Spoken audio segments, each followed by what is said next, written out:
Hey, Steve Mignonti here at High-Octane Classics in Auburn, Massachusetts with a 2014 Mustang GT. Now, this is a member of the S197 Mustang platform. This was the 5th generation Mustang, which of course started back in 1964 and a half and really took America by storm, single-handedly igniting the pony car marketplace. And again, the pony, as we see it on front here, the Mustang, iconic symbol since 1964 and a half, 65, and therefore. And you might wonder, why is it running in that direction? Well, the international circuit racing of horses, they go left, which is why this is going from right to left. That was a little small thing that Ford baked into the Mustang to sort of remind people of its equestrian nature.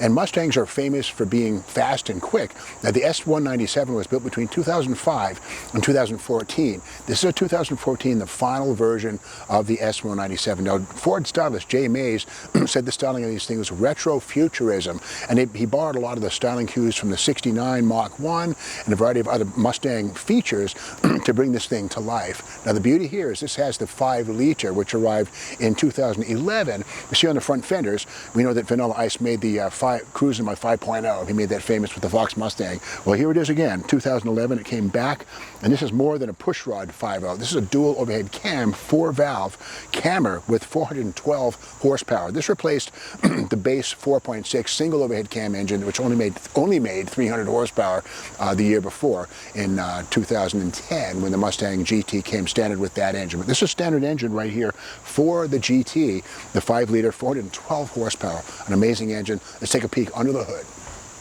And before I open this hood, let's remember that for the S197, Ford made the hoods out of aluminum instead of steel, lighter, and again, that helped with fuel economy and the CAFE, the all-important corporate average fuel economy number, which Ford would be penalized if the cars didn't make certain MPG numbers, and this helped the Mustang get better fuel economy than it would if it was any heavier. Now, under that hood is the mighty 5-liter, seen here in its 4th model year, 2011 through 2017, and a great engine all the way around. And this is a 2014 model car. There we go. Some light modifications on this one. On the Holley EFI Sniper, intake manifold, ram tuned with a big plenum. Beautifully made piece, powder-coated black, right from Holley, the Sniper EFI system, one of the best ones available from the aftermarket. BBK larger throttle body, and just a lot of great touches here to add more than 412 horse, probably like 450 or 460 on the dyno. It makes good power. Peppy car. And the great thing about the S197 platform is how wide the shock towers are apart. Ford designed these things with every intention of installing dual overhead cams, camera motors, which are way wider than pushrod engines, which would have been the old school way of powering a Mustang. Now again, this would have had a single overhead cam for a 4.6 liter engine with a mere 300 horsepower in 2010, but the 2011 model year brought out the mighty 5.0. The transmission behind this, well, let's go inside and have a peek. So what we got.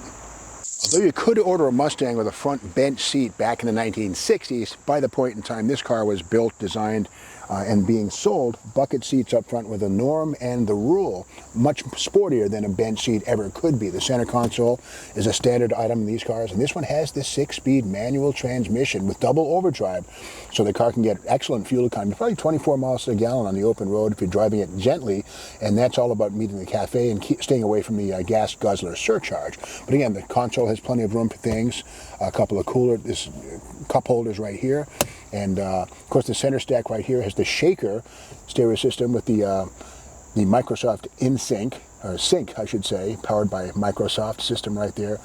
Looks like a 10-track CD player. Yes, a CD player, which is awesome. I love cars with CD players because I have all my music on CDs. Yes, I'm an antique, and this car would be okay with a guy like me for CD playing. But again, a lot of safety features in these cars where in 1967 Ford bragged about the rubber horn button. These things have airbags everywhere. The steering wheel, the A curtains, the B pillars, everything about these things is very safe and designed that way to protect the occupants in the event of a mishap. Now, getting back to the inside of this car, historically the Mustang Fastback was called the 2+2, and a lot of that has to do with the fact that these seat 2 people up front and 2 people in the back. Now, nobody's going to pretend they're going to sit on the middle of this thing right here, unless you're absolutely, you know, in a pinch. But people in the back, there's 2 and 2, thus the term 2+2 back in the 60s when Ford sold these things. But Ford called these things fastbacks, which is what they are. They got rid of the 2+2, but it is truly a 2+2. And again, lots of safety features. The headrests right here all the way around for maximum occupant safety. And notice how the B-pillars are clear, whereas on earlier Mustang fastbacks, this would have been covered up with either a vent or a piece of metal, basically something you couldn't see through. That was a problem thing if you're looking to your right rear, backing the car up or merging in traffic.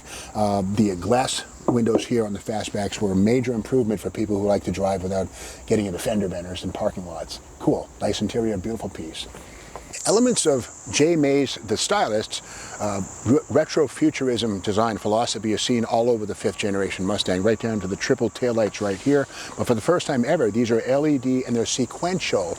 In earlier days, companies like J.C. Whitney would sell kits to convert Mustang taillights to blinkers, or even the Mercury Cougar stuff would be adapted. But these are LED and they're born to be sequential. Very bright, great design touch right there. And like most early Mustangs, before the Mustang II of 1974, the gas cap would have been here, right in the middle of the back.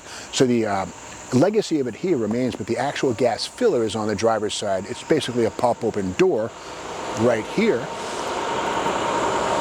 And there's not even a cap. This has modern vapor recovery fuel port design right there, but so no more center taillight gas fill on the Mustang S197. Okay, going inside the trunk, and even that has a trick remote popper. No need to get the key out. And like all Mustang fastbacks, I mean, there's plenty of room, and in fact, it's increased on the S197 to include, you know, room for a couple of full-size suitcases, some golf bags, lots of groceries, no problem at all. And the nice thing too is that the trunk hinges open all the way up like this, so you're not smacking your head on an earlier Mustang fastback type of deck lid, where it'd be, you know, it goes right into the cut line. Very cool, very functional and very beautiful to look at. Now, speaking of function, there are some details on the S197. It was the first Mustang to have 5-lug wheels all the way around. Earlier cars, the Fox cars, would have had 4-lug wheels on the base models, unless SVOs, and those had 5-lug wheels, but these are all, even the 6-cylinder cars, have a 5-lug wheel bolt pattern. And this has some modifications. Of course, we saw the Holley Sniper EFI under the hood, which adds another 25 or 30 horsepower anyway to the 412 from the factory, but this also has traction bars, well, not actually boxed lower control arms. A lot of times 4-link suspensions like this, the lower control arms can wobble a little bit, induce axle up, but these are aftermarket, probably south side bars, not sure, maybe Global West, but you can see them, they're bright red. And speaking of that too, S197, in particular 2014, was the final year for a live axle. The follow-up Mustang had an independent rear suspension, which was better for handling at the limit, but otherwise, if you went drag racing, you had to be delicate. If you had drag slicks on the car, the independent rear suspension that followed these was not as robust. So this is the final year for the 8.8-inch traction lock differential under the back seat of the Mustang GT. The best thing about this Mustang GT is the standard 5-liter. No, it's not a pushrod 5-liter like the 210 horsepower engine from 1985 or 86. This is a 412 horsepower engine with Holley Sniper EFI. So to watch this car in action, we got to take it for a ride.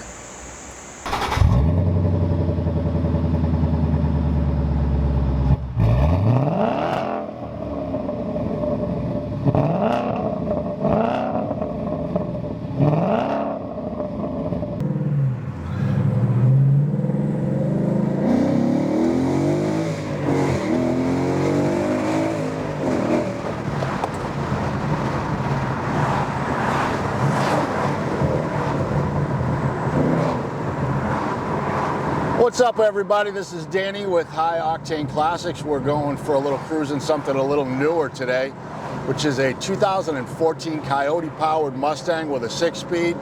It's got a Holley intake on it and a tune. It's putting down 477 horsepower at the rear wheels, and you can feel it, man. This thing is definitely woken up. Super low mile car, 35,000 original miles on it. I think it's 2 owners. Really well behaved, very well taken care of car. It was a trade-in on a Mopar GTX, believe it or not. we're just gonna take this thing for a rip around the back lot here and see how she goes.